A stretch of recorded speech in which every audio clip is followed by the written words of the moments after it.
안녕하세요. 사연에 빠지다의 DJ 민영입니다. 오늘 사연자분은요, 최근에 굉장히 중요한 선택의 기로에 놓이셨었다고 하는데요. 과연 어떤 사연인지, 그리고 또 어떤 선택을 하셨는지 오늘의 사연 함께 들어보도록 하겠습니다.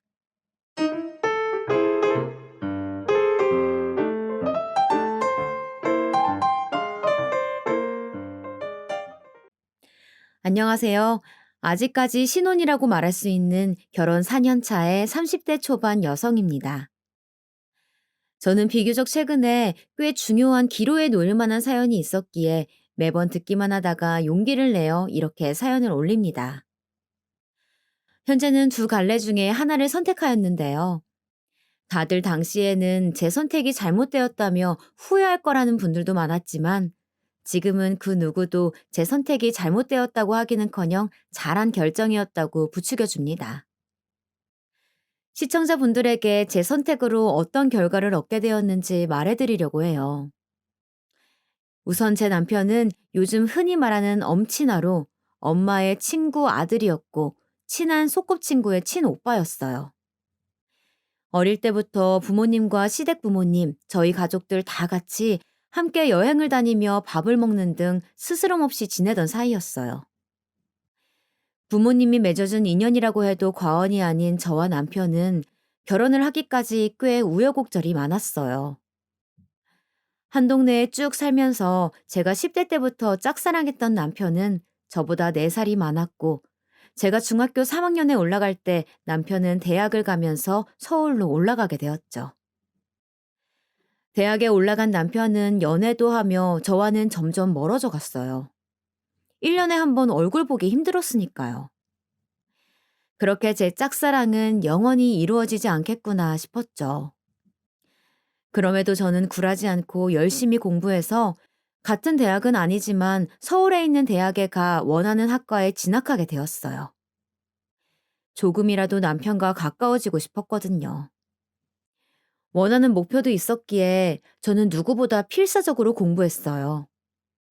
하지만 제가 대학에 들어갈 당시 남편은 군대에 가 있었고 계속 엇갈리는 남편과 저는 서로 다른 사람도 만나 연애도 몇 번 하면서 서먹한 사이가 되어버렸죠. 남편은 어느덧 대학을 졸업하고 좋은 곳에 취업을 하였고, 그렇게 서로 각자의 삶을 살던 어느 날, 청천벽력 같은 소식을 듣게 됩니다. 바로 부모님의 교통사고 소식이었는데요.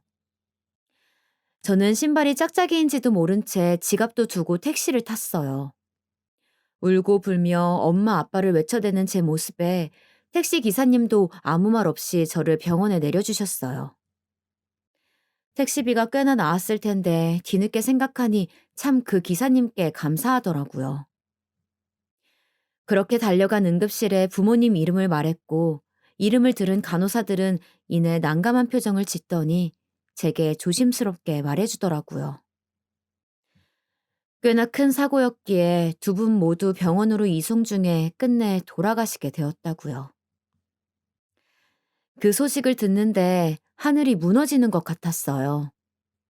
그 자리에 주저앉은 채 엉엉 울었죠.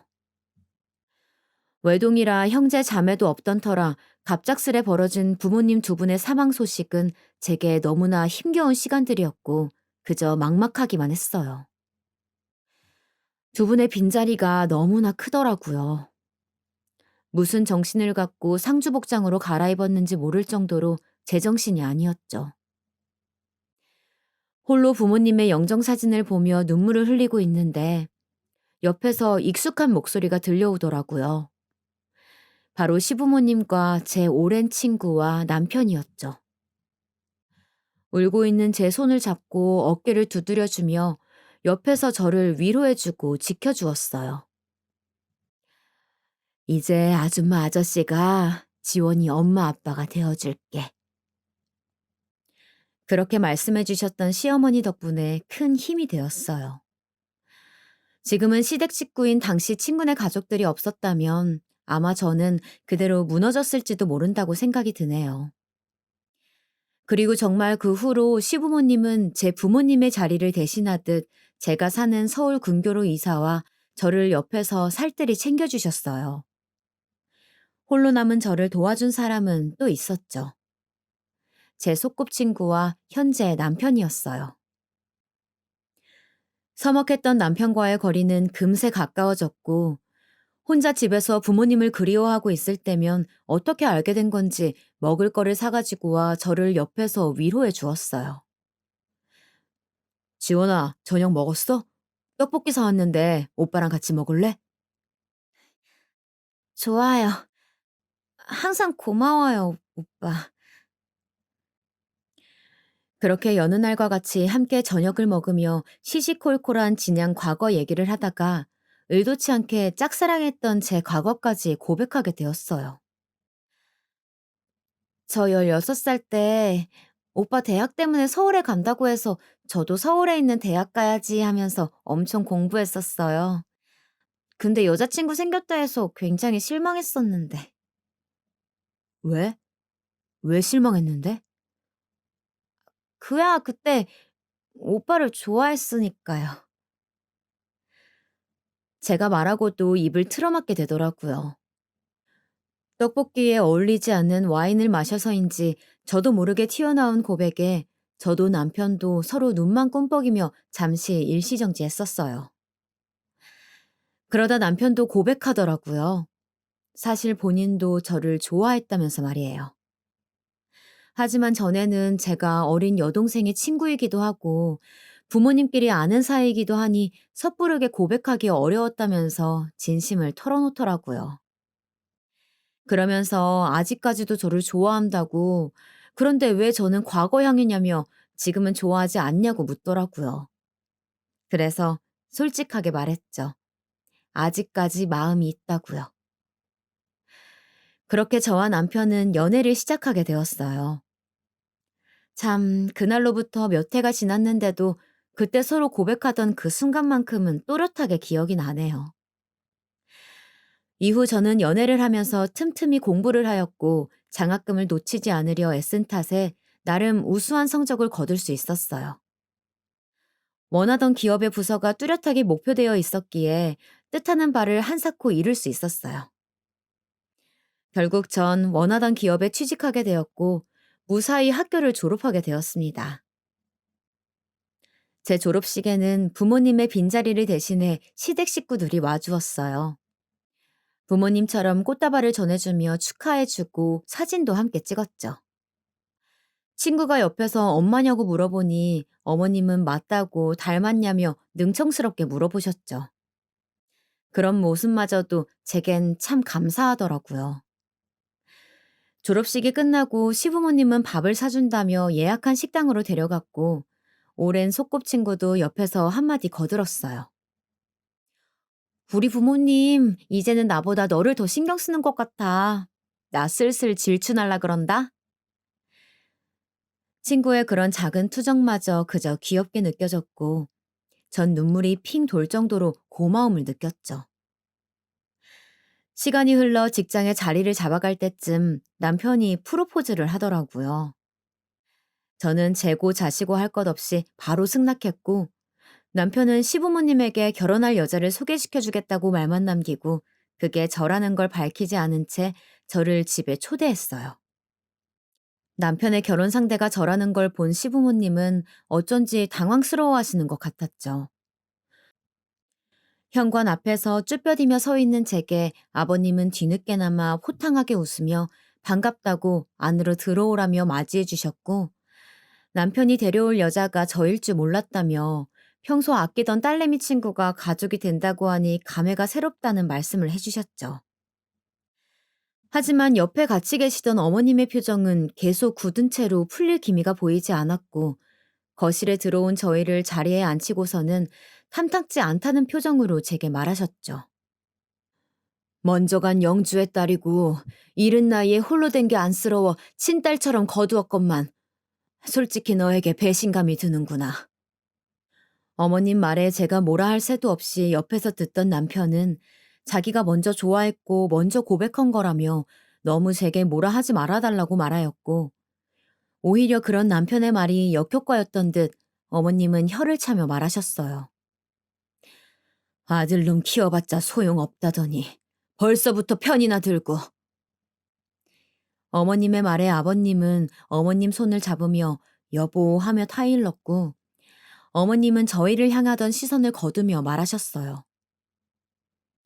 니들이 좋다면야 말리지는 않겠다만 내가 생각한 며느리의 조건에 한참 못 미친다는 것만 알아두고 인사 끝났으면 들어가 봐라.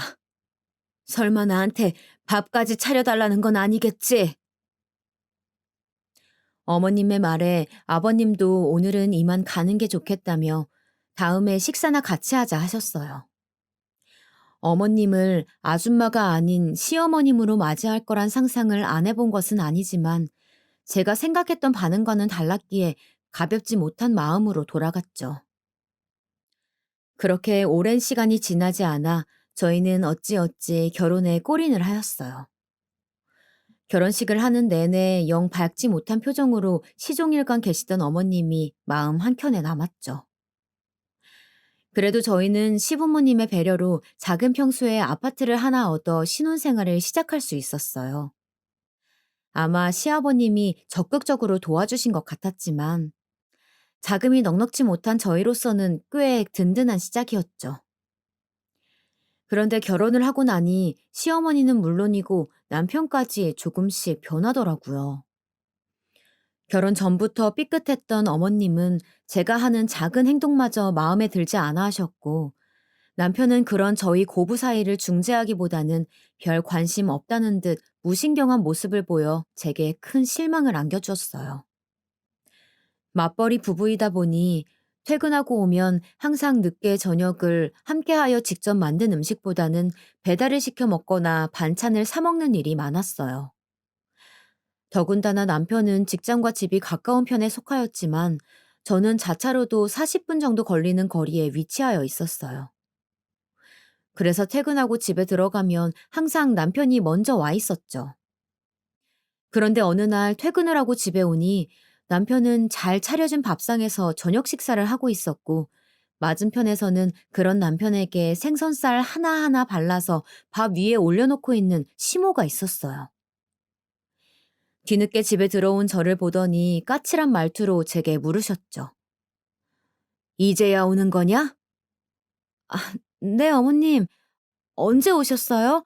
미리 말씀을 해주시면 제가 조금 일찍 퇴근해 봤을 텐데요. 얘가 집밥이 먹고 싶다길래 한번 들러봤다. 근데 넌 도대체 어떻게 살림을 하길래 냉장고가 텅 비어 있는 거냐? 아무리 직장을 다닌다고 해도 구색은 맞춰가며 살아야지. 매일같이 배달 음식에 사온 반찬에 애가 너랑 결혼한 지 얼마나 됐다고 그 사이에 이렇게 말라간다. 애가 못 본 사이에 홀쭉해졌어. 저는 남편과 결혼을 하게 되면 시어머니도 남편도 전처럼 제 친엄마와 혈육을 나눈 가족처럼 누구보다 제 편이 되어줄 거라고 생각했던 제 착각이 있었죠. 여느 친구들이 말하던 고부 사이도 저와 시어머니의 끈끈한 관계라고 해서 달라질 건 없었어요. 누구나 자기 자식 앞에선 장사 없는 거죠. 당연한 결과인데 저는 왜 그런 착각을 하여 괜한 소가리를 하였는지 모르겠더라고요. 시모의 시집살이는 그뿐만이 아니었어요. 명절만 되면 제가 하는 모든 것들을 바로 옆에서 참견하며 하나하나 꼬투리를 잡았어요. 제가 명절 음식을 할 때면 이렇게 하면 안 된다, 저렇게 하면 안 된다. 설거지를 하여도 세제를 너무 많이 짰다, 기름이 덜 닦였다, 잔소리를 아끼지 않았죠. 남편은 아무렇지 않게 TV를 보며 시시덕거렸고 옆에서 깎아주는 과일을 집어먹기 바빴어요. 과일을 깎는 도중에도 시어머니는 껍질을 너무 두껍게 깎는다며 참견을 하셨고 그걸 보다 못한 시아버님이 한마디 하셨어요. 그만 좀 합시다. 과일 하나 껍질 좀 두껍게 깎을 수 있지 왜 이렇게 잔소리야? 아까부터 새아가 하는 건 다 참견하고 새아가도 명절에 오자마자 일만 했는데 좀 쉬게 해주고 그럽시다. 어머님은 아버님의 말에 순간 당황하셨는지 잠시 멍하니 계시다 이내 노발대발 화를 내시기 시작했어요. 당신 어떻게 며느리 앞에서 나한테 큰 소리를 칠 수가 있어요? 당신이 그런 식으로 나오면 내가 뭐가 되냐고요. 애초에 저것이 집안일을 잘했으면 내가 이렇게 잔소리하고 참견할 일이 없을 텐데 이게 다 사람을 잘못 들인 잘못이지. 아휴. 며느리 앞에서 어떻게 자기한테 큰 소리를 칠 수 있냐면서 다 저 때문이라며 끝내는 제 탓을 하시더라고요. 참으로 그렇게 자불안석일 수가 없었죠. 이런 일들은 비일비재했어요. 그렇게 불편하게 명절을 보내고 며칠이 지나 어머니의 생신이었어요.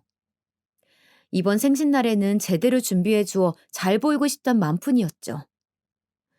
다행히 일요일이 생일인지라 토요일에 선물을 사들고 일요일에 시댁으로 방문을 하면 되었어요. 계획에 맞춰 토요일에 백화점에 들러 선물을 사들고 남편과 함께 일요일 아침부터 시댁을 방문해 미역국을 끓이고 전날 미리 장봐온 재료들로 한상을 차렸어요. 시아버님은 냄새가 좋다며 아침부터 시어머니를 위해 고생이 많다는 칭찬을 해주셨죠. 남편도 주방으로 와 보고서는 먹음직스러워 보인다는 말을 해주었어요. 그런데 정작 주인공이신 시어머니는 뭐가 그리 언짢으신 건지 식탁 의자에 앉아 팔짱을 끼며 저를 노려보고 계셨어요. 저는 보다 못해 먼저 물었죠. 어머님, 뭐 필요하세요? 필요하고 자시고 도대체 언제 끝나는 거니? 지금 아침 먹을 시간 지났는데 누굴 굶길라 하나. 빨리 좀 해라. 네, 바로 차릴게요. 전 말을 마치자마자 식사 시간보다 조금 늦긴 하였지만 한상 맛나 보이게 차렸죠. 미역국에 갈비찜에 아침밥으로 먹기엔 푸짐해 보였어요. 시아버님도 남편도 입을 벌리며 상다리 부러지겠다며 아침부터 덕분에 포식한다고 고맙단 말을 해주셨어요. 별다른 말 없이 숟가락을 들던 어머님은 입맛에 맞았는지 수저를 놓지 않고는 식사를 마치셨죠. 먹는 내내 맛있다며 칭찬해 주시던 아버님은 다 드시고는 화장실로 가셨고 어머님은 문득 궁금했는지 묻더라고요. 아침부터 문 연 마트가 없을 텐데 장은 어떻게 봐온 거니? 어제 저녁에 미리 봐두었던 거예요. 어머님, 입에는 좀 맞으셨어요? 그래. 이번에는 간은 적절하게 했더구나. 그런데 어제 장을 봤다고? 그럼 하루 지난 재료들로 만든 거니? 어쩜 너도 참. 내가 아침부터 와서 밥을 차려달라고 한 것도 아니고 오늘 낮에 장 봐와서 저녁에 차려도 될 것을 이렇게 생각이 없니? 끝내 좋은 소리로 마치질 않는 시모였어요. 옆에서 웬일로 남편이 나서서 저를 감쌌죠. 에이, 엄마. 이 사람도 아침부터 엄마한테 생일상 차려주겠다고 고생했는데. 그리고 엄마 준다고 어제 백화점 가서 선물도 사왔어. 선물이란 말에 눈이 반짝이던 시모는 어디 갖고 와보라는 눈빛으로 저를 바라보셨고 저는 가방 뒤에 숨겨둔 선물을 전해드렸어요. 백화점에서 시어머니 연세의 분들이 많이 찾는다는 고가의 명품 화장품으로 준비해 보았죠. 아휴, 얜 뭐 이런 걸 다 사왔어. 말과는 달리 입가에 미소가 가득한 시모는 포장을 뜯어보고는 이내 실망한 표정으로 말하셨어요. 화장품이구나. 친구는 며느리가 좋은 가방을 사줬다길래 난 또 그런 건가 했네. 얘 이건 쇼핑백만 너무 거창한 거 아니니? 어머니, 이거 화장품이어도 브랜드가 있어서 꽤 고가예요. 기초로 바르실 수 있게 세트로 되어 있는 걸로 준비해봤어요. 아이크림도 별도로 사서 넣어드렸으니 눈가에 잘 바르시면 주름 많이 펴지실 거예요. 나한테 뭐 판매하니? 제 말에도 시어머니는 시큰둥하게 말씀하셨죠. 그걸 지켜보신 시아버님이 한 말씀 거들어 주셨어요. 당신 화장품 다 떨어져서 필요하다고 했잖아. 며느라기가 잘 사왔구만. 아버님의 말에 그건 맞지만 아쉽다며 아직 입을 내밀고 계신 어머님에게 제가 화장품을 도로 가져가며 물었죠. 어머님 마음에 안 드시면 제가 바꿔다 드릴까요? 그랬더니 다시 화장품을 뺏어가며 말하더라고요. 얘는 누가 맘에 안 든다고 하든? 왜 시애미 선물을 줬다 뺏으려고 하니? 그제야 내민 입이 좀 들어가는 듯 보이더라고요. 이후 설거지를 마치니 시어머니는 온 김에 저에게 모든 집안일을 다 시키려는 건지 바닥 좀 쓸어달라, 창문 틈 먼지 좀 닦아달라 이것저것 요구하셨죠. 그렇게 집안일을 하고 있는데 지금의 시누이자 제 오랜 친구가 뒤늦게 아이를 데리고 왔고 시부모님은 반갑게 맞이해 주셨어요. 친구의 아이이자 제 시조카가 작은 손에 든 케이크 상자를 시모에게 내밀며 생신 축하드린다고 말했고 그 말에 제겐 보이지 않던 미소를 지으며 고맙다고 시조카의 엉덩이를 토닥였죠. 이내 상반된 목소리로 제게 말했어요. 얘 뭐 하는 거니? 가서 마실 거라도 내와야지. 꼭 제가 이 집의 식모가 된 것 같은 기분이었어요. 식혜 2잔을 따른 뒤에 친구에게 갖다 주니 친구는 뭐 이런 걸 저한테 시키냐 물었죠. 그러면서 저한테 고맙다고 편하게 앉아서 얘기 좀 하자는데 괜스레 시모 눈치가 보이더라고요. 그런 제 모습을 본 친구는 제가 이런 시집살이를 하는 줄은 몰랐던 것 같았어요. 왜 이렇게 눈치를 봐? 친구의 질문에 아무 말이 없으니 친구는 제 옆에 있는 어머님에게 이어 물었죠. 뭐야? 엄마 설마 시엄마 됐다고 지원이 잡는 거 아니지? 친구의 허를 찌르는 질문에 시모는 찔렸는지 괜히 헛기침을 하면서 말을 돌리더라고요. 밥은 먹었어? 응. 장서방은? 장서방은 같이 안 오는 거야? 시모가 저와는 사뭇 다른 따뜻한 말로 물었고 친구는 갑자기 분위기를 잡더니 안 그래도 장서방 일로 할 말이 있다며 모두에게 앉아보라 말했어요. 이후 친구는 폭탄 발언을 하였어요. 엄마 생신에 이런 말해서 미안한데 나 이혼할 거야. 더 이상은 같이 못 살겠어, 엄마. 시모는 친구의 말에 그게 도대체 무슨 말이냐며 펄쩍 뛰었죠. 친구는 자신의 아이에게 방으로 들어가 놀라며 장난감 몇 개를 지어주며 말했고 아이는 해맑게 웃으며 알겠다고 받고는 방으로 들어갔어요. 아이가 들어간 걸 확인한 친구는 곧 겉옷을 벗어 소매를 걷어 올려 보여주었어요. 팔에는 여기저기 멍과 핥힌 자국들이 있었고 너도 나도 놀란 눈치였죠. 분위기는 순간 무거워졌고 그 가운데 시아버지가 먼저 입을 떼보였어요. 설마 정서방이 너를 이렇게 만든 거냐? 고개를 끄덕인 친구는 이내 울음을 터뜨리며 말했어요. 오늘도 때리려는 거 도망쳐 나왔어. 나갈 준비하려고 씻고 화장하는데 어딜 가냐길래 엄마 생신이라 친정 간다니까 믿지를 않는 거야. 나 진짜 더 이상 이렇게는 못 살겠어, 엄마 아빠. 이어 친구는 자세한 정황 설명을 해주었어요. 평소 울처증이 심하던 서방님은 친구가 조금이라도 전화를 늦게 받거나 조금이라도 늦게 집에 들어가면 갖은 폭언과 폭력을 행사했고 그게 최근 들어 심해졌다 하였죠. 그리고 그런 서방님의 폭력 행사를 친구의 시댁 식구들은 다 알면서도 말리지 않았다 하더라고요. 친구의 말에 남편도 분노했는지 당장 그 자식을 가서 패줘야겠다며 주먹을 불끈 쥐며 외투를 챙기는 남편을 겨우 말렸죠. 시부모님은 우선 친구에게 당분간 집에 머물며 정리하라고 말했어요. 이혼을 허락한 것이나 마찬가지였죠. 마냥 밝았던 친구에게 이런 어두운 그늘이 드리울 줄은 꿈에도 몰랐는데 친구가 괜히 측은해지며 안쓰럽더라고요. 제가 남편과 한참 연애 중일 때쯤 친구는 대학 시절부터 만났던 동갑내기 남자와 결혼을 올렸고 이른 나이에 아들도 보았죠. 그때만 해도 친구는 참 행복해 보였어요. 그런데 이런 일을 겪으리라 전혀 예상 못했죠. 그날 시댁 식구들 모두 친구를 위로해 주었어요. 얼마 안 되어 친구는 이혼을 하였고 소정의 양육비를 받는다 하여도 혼자 아이를 키우는 입장에서 막중한 책임감을 안고 쉼없이 일을 하며 돈을 벌었죠. 저 또한 일상으로 돌아가 사회생활과 집안일을 겸하며 바쁜 하루를 보냈어요. 집밥을 원하던 남편에게 주말만큼은 요리를 해주겠다고 말하니 남편도 더 이상 밥 먹는 걸로 큰 타박은 없었죠.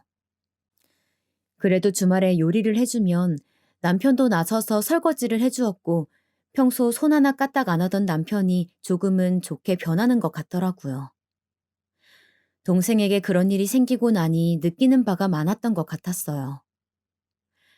시간이 흘러 여느 날과 같이 나름의 평화로운 주말을 보내고 있는데 시누이자 제 오랜 친구가 자신의 아이를 데리고 찾아왔어요.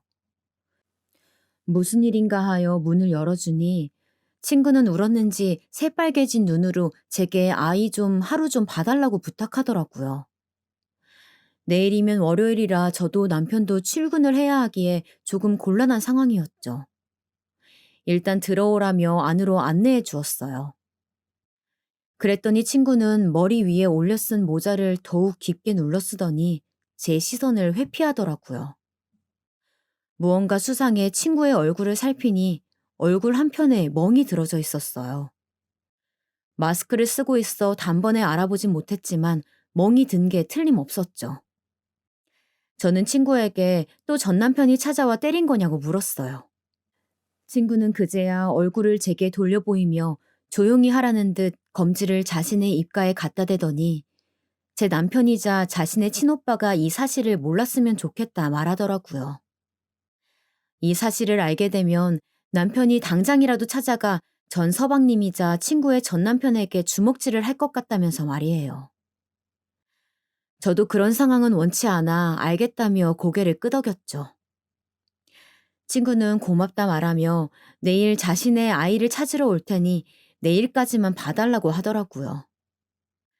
남편이 자신의 아이까지 때리려는 거를 겨우 말렸다면서 아이가 다시 그 집으로 돌아가면 어떻게 될지 모른다며 무섭다고 몸을 떠는 친구를 보는데 거절을 할 수가 없었어요.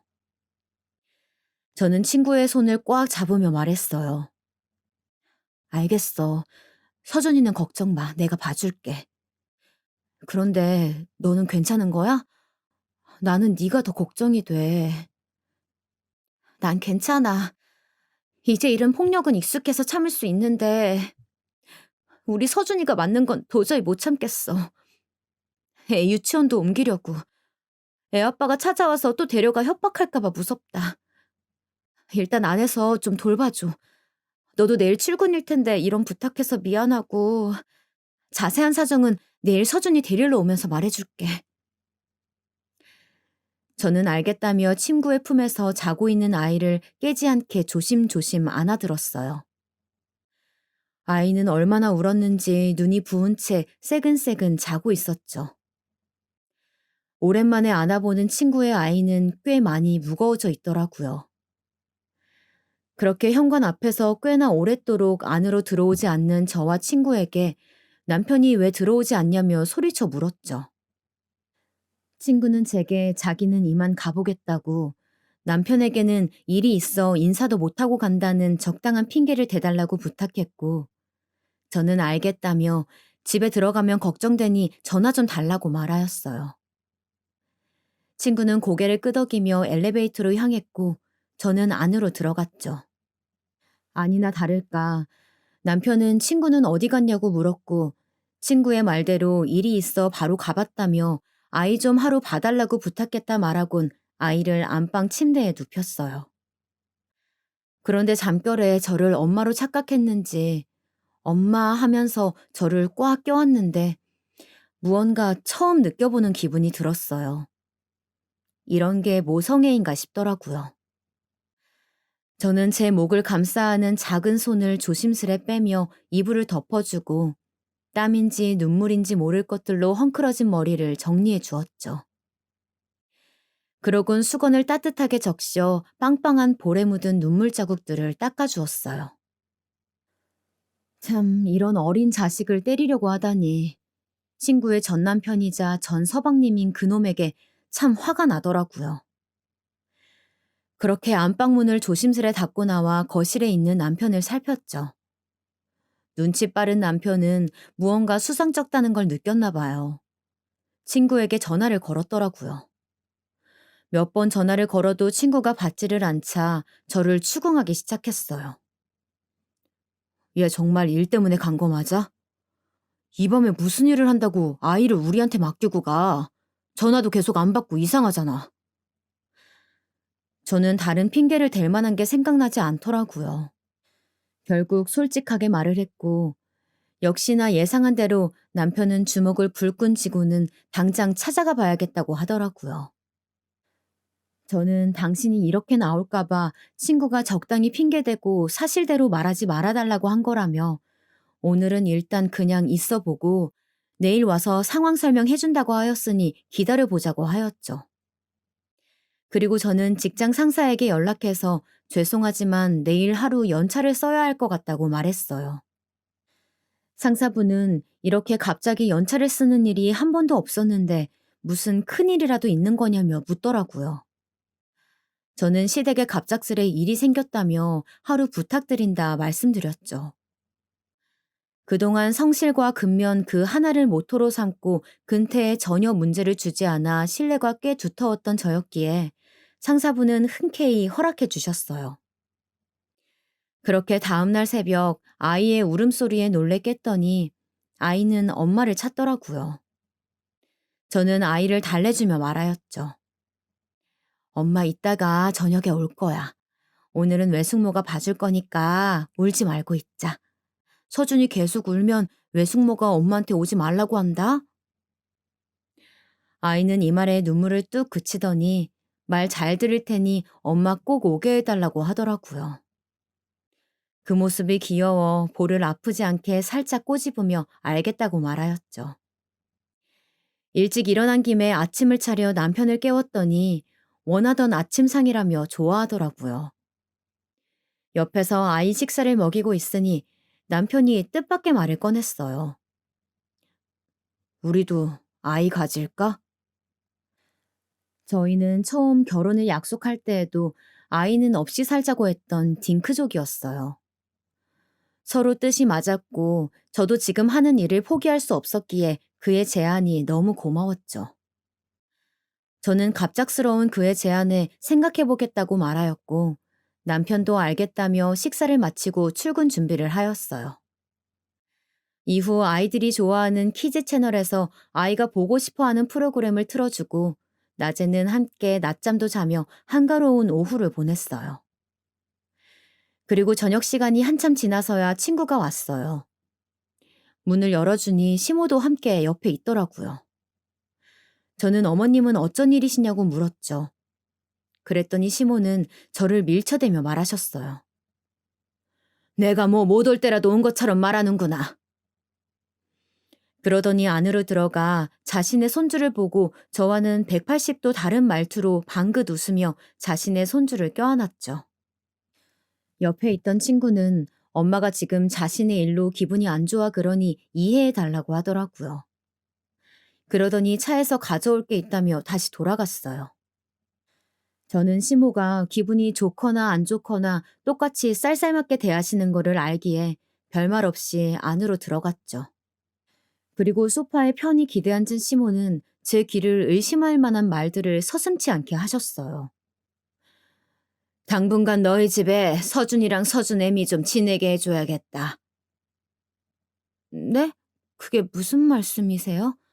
말귀를 못 알아먹는 거냐 아니면 못 알아먹는 척 하는 거냐. 서준이 당장 유치원도 다시 알아봐야 하는데 원래 살던 동네는 서준 애비 그 못된 것이 또 찾아와 해코지할지도 모르는 거고. 애가 당장 갈 데가 없으니 너희 집에서 좀 지내게 해줘야겠다는 건데 그게 설마 싫다는 건 아니겠지? 이 집도 내가 해준 거 아니냐? 시모의 말은 이 집도 본인이 해준 것이니 군말 없이 방을 내줘라 이거였어요. 다행히 창고처럼 안 쓰는 방 하나가 있어 친구와 아이를 지내게 해주는 건 문제가 되지 않았으나 시모의 뻔뻔한 태도가 저를 힘들게 하였어요. 제게 한마디 상의 없이 이미 그렇게 결정해서 왔다는 것처럼 말하는 게 제 의견 따위 중요치 않게 생각하시는 거였죠. 내가 애들한테는 다 말해놨다. 애들도 다 좋다고 한 거니 너도 그리 알아라. 시모의 말에 저는 싫다 좋다 말을 할 수가 없었어요. 다른 사람들이 보면 제가 답답하다 느끼실 수도 있겠지만 저는 그동안 시댁의 마음의 빚을 많이 진 터라 이런 말들을 거역하기란 어려운 일이었죠. 무엇보다 전에 저를 아껴주며 생각해 주었던 그 모습이 잊혀지지 않았거든요. 그렇게 알겠다며 창고를 치우고 있는데 한 짐 가득한 가방을 들고 친구가 오더라고요. 그러면서 저에게는 미안하다며 집 구할 때까지만 신세 좀 지겠다고 하였어요. 저도 친한 제 친구가 폭력적인 남편의 눈을 피해 여기까지 왔는데 매몰차게 구는 건 아니다 싶어 저 신경 쓰지 말고 편히 있으라 말하였죠. 집이 큰 편은 아니었기에 두 사람 더 들어왔다고 북적북적했어요. 그런데 시모는 다시 한번 뻔뻔하게 아이를 혼자 둘 수 없으니 유치원 알아볼 때까지만 같이 볼 것을 제게 요구했고 그걸 옆에서 듣던 친구가 화들짝 놀라며 시모에게 말했어요. 엄마 무슨 소리야. 서준이는 엄마가 봐주면 되잖아. 내가 출근길에 엄마 집에 데려다 놓을 테니까 엄마가 좀 봐줘. 얘가 집에서 쉬는 것도 아니고 엄연히 직장 잘 다니고 있는데 어떻게 그런 것까지 부탁해. 너는 이 늙은 애미가 어린애 본다고 허리 다 굽으면 싶으니? 시모는 한참 뛰어놀 시조카를 봐줄 자신이 없다 그거였어요. 그래도 제게 그런 요구를 아무렇지 않게 하다니 저도 그런 시모가 밉더라고요. 친구는 저에게 걱정 말라고 말해주더니 시모에게는 미안하지만 며칠 안 걸리니 서준이 좀 봐달라며 시모의 손을 꽉 잡으며 부탁했고 그런 친구의 부탁에 시모도 어쩔 수 없다는 표정으로 알겠다고 하더라고요. 와중에 저를 노려보시는데 제가 무슨 잘못을 저지른 것 같은 기분이었어요. 저는 애써 모른 채 시모의 눈빛을 피했죠. 이후 저는 방 정리를 마저 하였고 친구는 시모를 데려다주고 오겠다며 둘은 집을 나섰어요. 그런데 옆에서 혼자 놀고 있던 아이의 울음소리가 들려왔어요. 그 울음소리에 놀라 시조카가 있는 주방으로 달려갔더니 방을 닦느라 더러워진 걸레를 삶고 있던 냄비는 바닥에 엎어져 있었고 한쪽 팔이 데였는지 아이는 그 한쪽 팔을 든 채로 엉엉 울고 있었죠. 놀란 저는 바로 친구에게 전화를 걸었고 친구도 놀랐는지 버럭 소리를 지르더라고요. 그러곤 화상이 심해 보이는지 묻는 친구의 말에 가까이가 팔을 살펴봤더니 다행히 큰 화상처럼 보이진 않았어요. 물이 조금 튀었는지 새끼 솜톱만한 작은 반점처럼 한 군데가 붉게 올라와 있었고 저는 큰 화상처럼 보이진 않는다고 친구에게 전했죠. 조금은 안심했는지 알겠다며 금방 온다며 친구는 전화를 끊었고 저는 아이를 데리고 화장실로 가 흐르는 냉수로 부위를 씻겼어요. 뒤이어 금세 돌아온 친구와 시어머니는 아이에게 달려가 팔을 살폈죠. 그러더니 시모는 붉게 달아오른 얼굴로 제게 와 있는 힘껏 제 뺨을 내리치셨어요. 찰싹하는 소리가 온 집안에 울렸고 갑작스러운 시모의 따기에 친구도 아이도 놀란 눈치였죠. 당황한 기색을 감출 기세 없이 곧 시모는 제게 소리쳐 말했어요. 애가 혼자 있으면 옆에 딱 붙어서 살펴봐야지. 뭘 한다고 애를 이렇게 만들어? 애 하나도 못 봐서 이런 화를 만들어? 넌 도대체 차라는 게 뭐냐, 어? 전 달아오른 뺨을 부여잡으며 죄송하다고 고개를 숙였죠. 그제야 친구가 나서서 중재했지만 이미 제 볼과 마음은 빨갛게 상처를 입은 뒤였어요. 아직 분이 안 풀렸는지 제게 삿대질을 하며 계속 소리를 질러대는 시모를 친구가 다시 모시고 집으로 돌아갔고 저는 시조카를 옆에 끼고 보살폈죠. 제가 뺨을 맞는 광경을 지켜본 시조카는 저에게 다가와 잠시 앉아보라더니 제 볼을 작은 손으로 만져주더라고요. 그러곤 호호 불며 말했어요. 이모, 이제 안 아프죠? 그런 시조카의 말과 행동에 마음이 녹는 것 같았죠. 괜히 눈물이 날 것 같더라고요. 뒤늦게 야근을 마치고 돌아온 남편은 모든 상황을 친구에게 들었다며 연고를 가져와 시조카에게 발라주었고, 다음 날 친구가 바로 병원에 데려가 치료를 받아 다행히 흉터도 남지 않고 사라졌어요. 그 일에 관해 시모는 제게 미안하다는 사과는커녕 언급조차 하지 않았죠.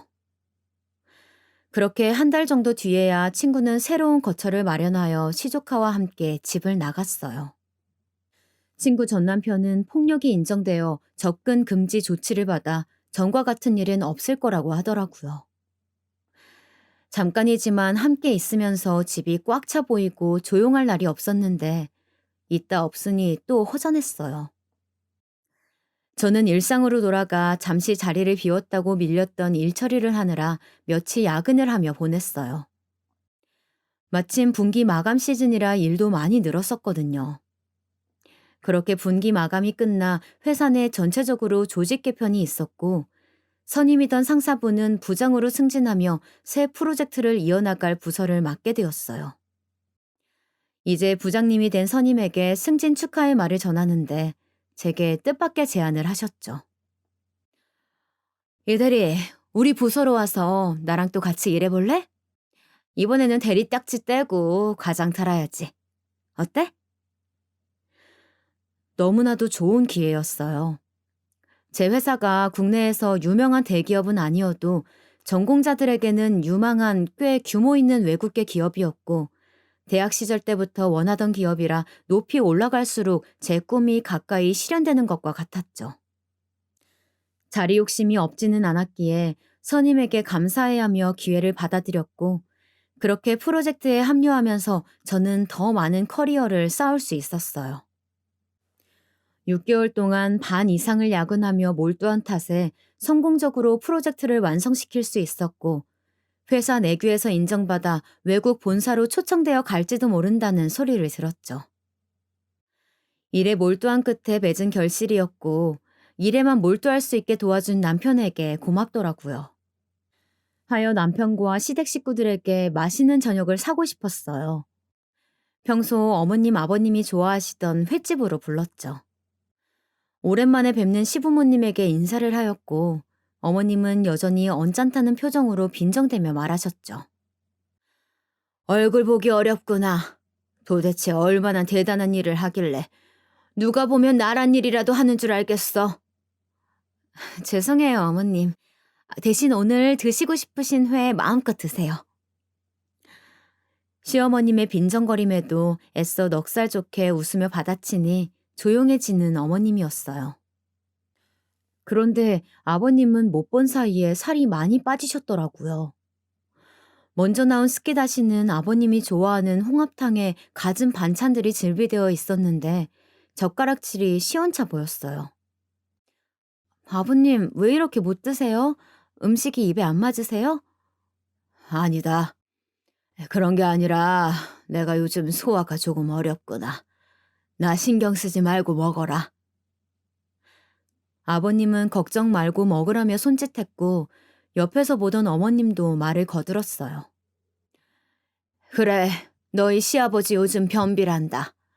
그래서 입맛이 별로 없다고 하니 너무 걱정은 말고. 어머님은 대수롭지 않게 생각하시는 데 보였죠. 저희도 그러려니 하고 넘어갔어요. 그런 안일한 생각이 나중에 어떤 화를 불러일으킬지 생각도 못한 채 말이에요. 그렇게 식사를 마쳤고 프로젝트도 마쳤기에 시간적 여유가 생겼죠. 본사에서 우리 부서를 초청할지도 모른다는 소문은 진짜가 되었고, 저는 남편에게 이 소식을 들려주었죠. 남편은 크게 축하해 주었고, 저도 이 기회를 놓치고 싶지 않았어요. 초청일을 한 달 정도 앞두고 있었기에 첨천히 짐을 싸면 되었어요. 달간 소식에 마음이 한껏 부풀어 있던 어느 날이었어요. 토요일이라 한가로이 남편과 집을 청소하고 있는데 시어머니에게 전화가 왔어요. 지원아, 어떡하니? 시어머니의 목소리가 많이 떨리고 있더라고요. 무슨 일이 있는 게 분명했죠. 어머님 왜 그러세요? 무슨 일 있으신 거예요? 네 시아버지가 췌장암이란다. 말기라 여기저기 전이도 많이 돼서 살 수 있는 가능성이 희박하대. 어쩌면 좋니? 내가 네게 너무 모질게 굴어 너희 부모님이 화가 많이 났나 보다. 전화 넘어 들려오는 어머님은 꼭 우는 것 같았어요. 저희 시부모님은 꽤 유명한 인꼬 부부셨는데요. 저희 부부가 앞에 있어도 서로를 아끼는 모습을 개의치 않으며 보여주셨었죠. 그래서인지 시아버님의 시한부 통보는 어머님에게 큰 충격이셨더라고요. 최근 들어 소화장애에 황달까지 겪으셨던 아버님은 이번에 복통을 호소하며 응급실에 가게 되었고 암을 뒤늦게 발견하게 된 것이었어요. 전달받은 병원으로 달려가니 원래도 마르신 편이었던 아버님은 어느새 삐쩍 말라 가죽만 남은 채 뼈가 훤히 보이는 모습으로 환자복을 입고 코에는 코스피스를 낀 채 누워 계셨고 그런 아버님의 손을 잡고 계신 어머님이 보였어요. 어머님은 많이도 우셨는지 눈이 퉁퉁 부어 계시더라고요. 저와 남편을 보자마자 다 쉰 목소리로 여기까지 오느라 고생했다며 어깨를 토닥여 주셨어요. 꼭 결혼 전에 제가 알던 모습이 떠올랐어요. 이후 제 손을 잡으시며 촉촉해진 눈망울로 저를 바라보시던 어머님은 다 부르튼 입술로 제게 말씀하셨죠. 내가 너에게 너무 못되게 굴어 위에서 바라보던 영주가 내게 벌을 내리나 보다. 내 너희 부모에게 부끄럽게 너를 대한 것 같구나.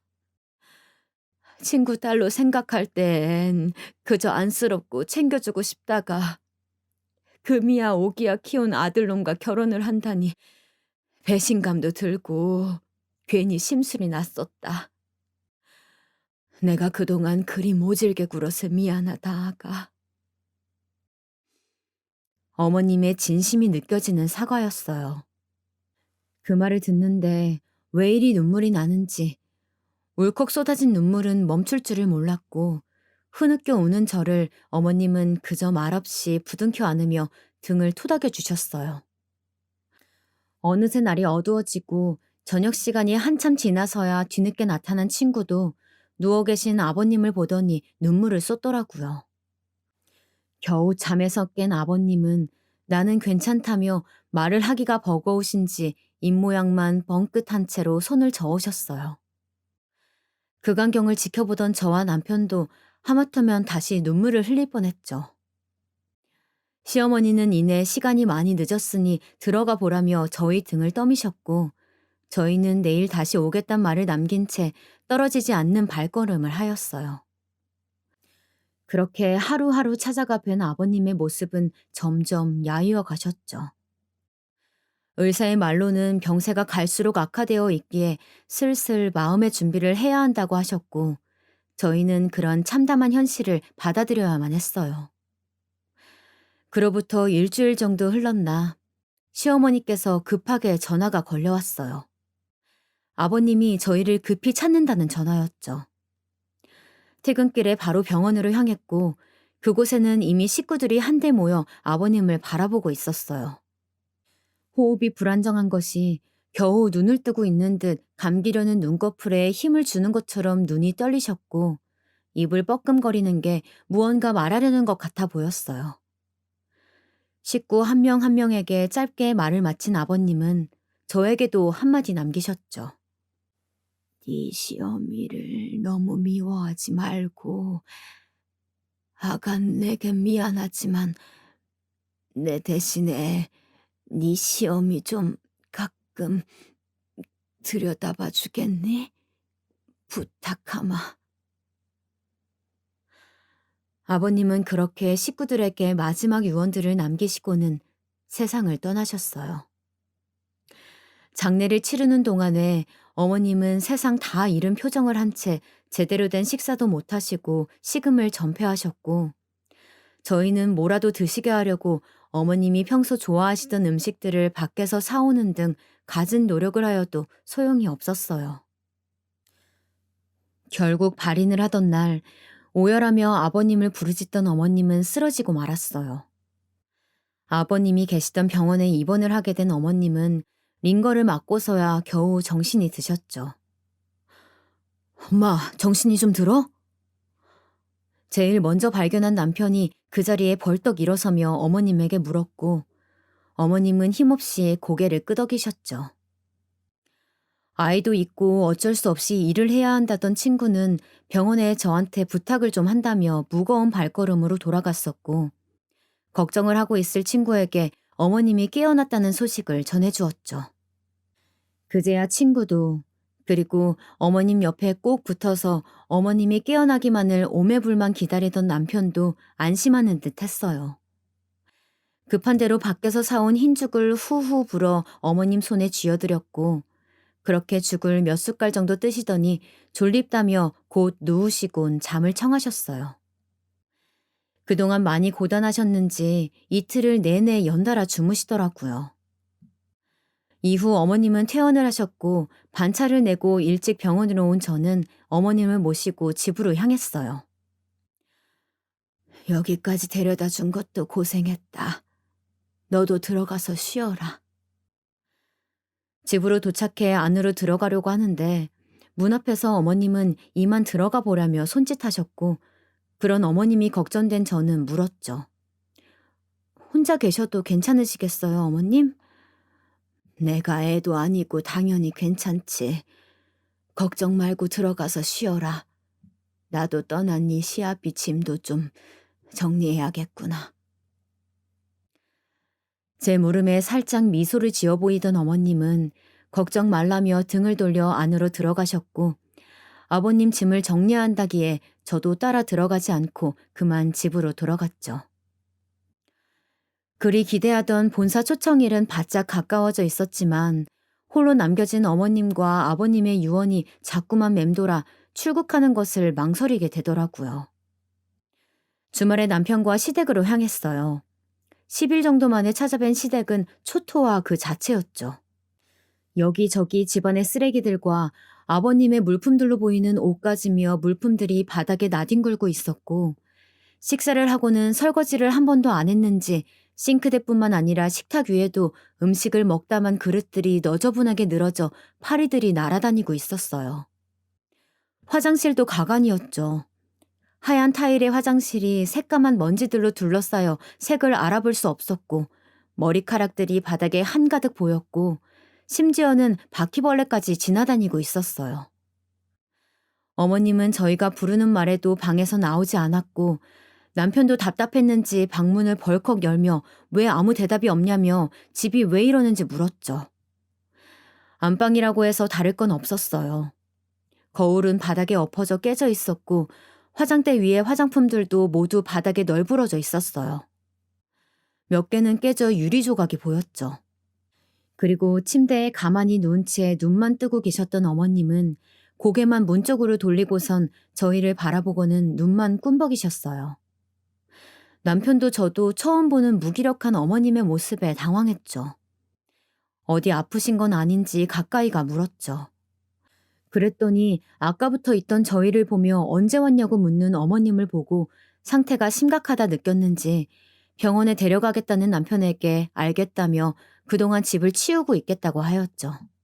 일단 다치기 쉬운 깨진 유리 조각부터 조심스레 치우고 안방을 기점으로 거실과 화장실, 주방까지 치워갔어요.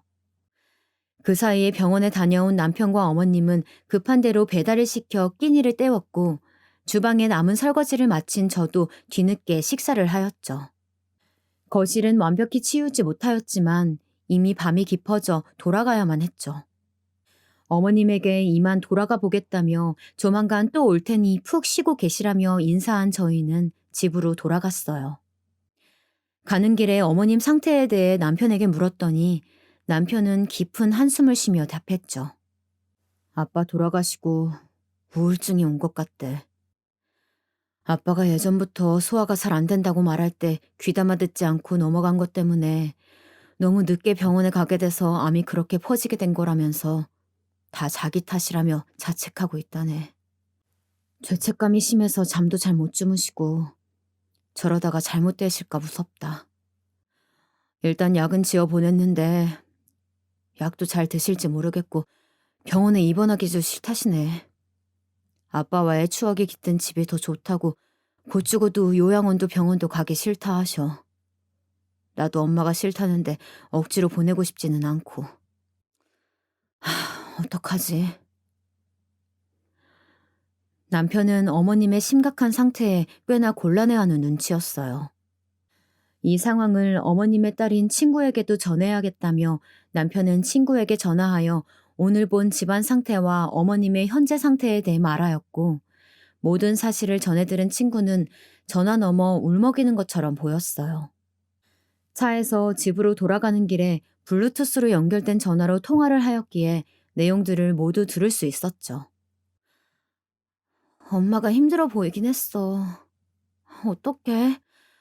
나라도 가서 엄마 옆에 있고 싶은데 나도 서준이랑 둘이 먹고 살기 빠듯해서 당장 일을 해야 하니까 옆에서 봐주기 힘든데. 친구 또한 상황이 좋지 않았기에 곤란해하며 이 상황을 속상해했죠. 아무래도 지금 상황에서 어머님을 봐줄 수 있는 건 저뿐인 것 같았어요.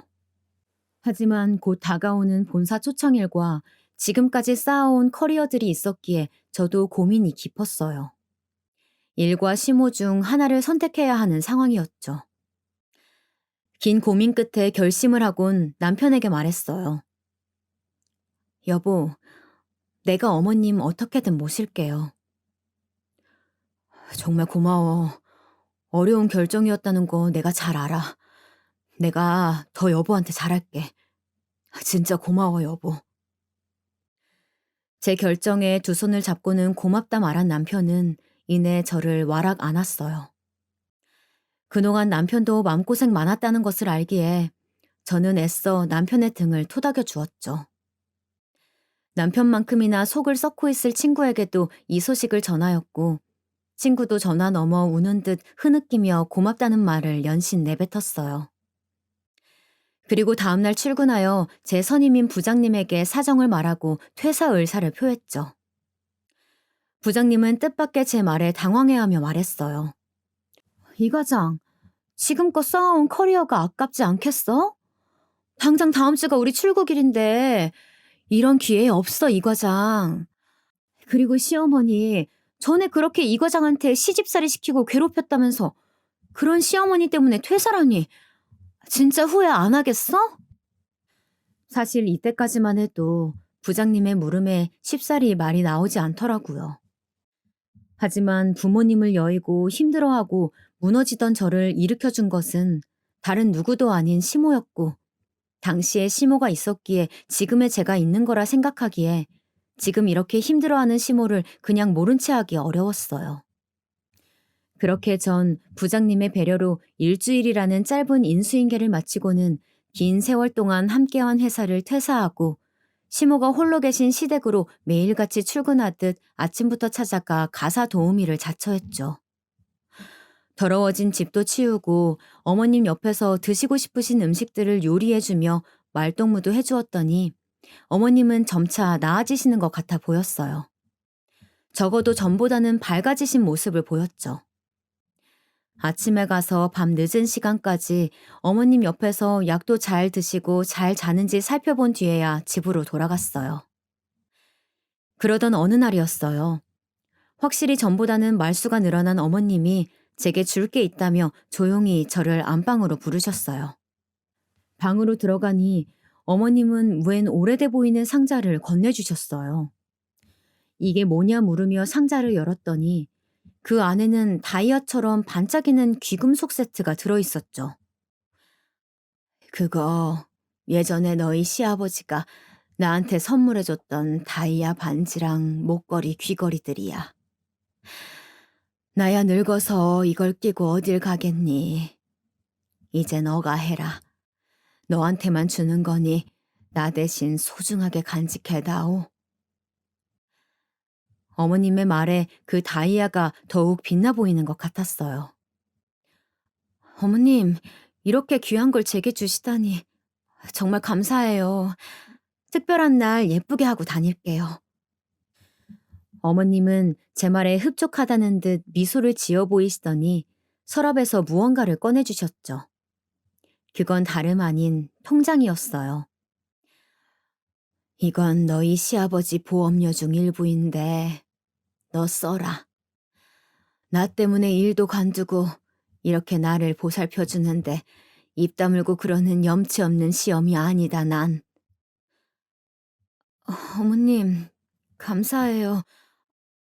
근데 제가 이걸 받아도 될지 모르겠어요. 받아둬라.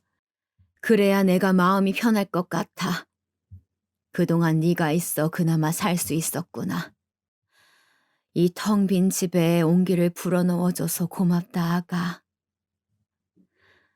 어머님은 제 두 손을 잡으며 진심을 전하였고 저는 뭉클해진 마음을 다스리며 제가 더 고맙다 전하였어요. 어머님은 이젠 시어머님이 아니라 진짜 제 엄마가 된 것 같았어요. 이후로 어머님과 제 관계는 끈끈해졌고 지금은 어머님이 아닌 엄마라고 부르고 있답니다. 엄마도 저를 딸이라고 불러주고 있어요. 최근에는 함께 쇼핑도 하고 여행도 다니며 맛있는 음식도 먹는 등 아주 즐겁게 보내고 있습니다. 그때 당시 어머님이 아닌 일과 제 커리어만 선택했다면 지금과 같은 일은 없었을 거예요. 고로 전 당시의 선택이 너무나도 잘한 선택이었고 절대 후회하지 않는다고 당당히 말할 수 있습니다. 그리고 얼마 전에는 경사스러운 소식도 들을 수 있게 되었어요. 다름이 아니라 제가 임신을 하게 되었거든요. 어머님도 남편도 친구도 모두 축하의 말을 전해주었어요. 제가 좋아하는 일을 하며 회사를 다니는 것도 물론 저에게 있어 좋은 바탕이 되었겠지만 저는 현재의 제가 제일 좋고 행복하답니다. 여러분들도 어떤 기로에 놓일 때 너무 주변만 돌아보지 말고 자기 자신과 가족들도 돌아보는 그런 현명하고 지혜로운 선택을 하시길 바랄게요. 그럼 지금까지 제 긴 사연 들어주셔서 감사합니다.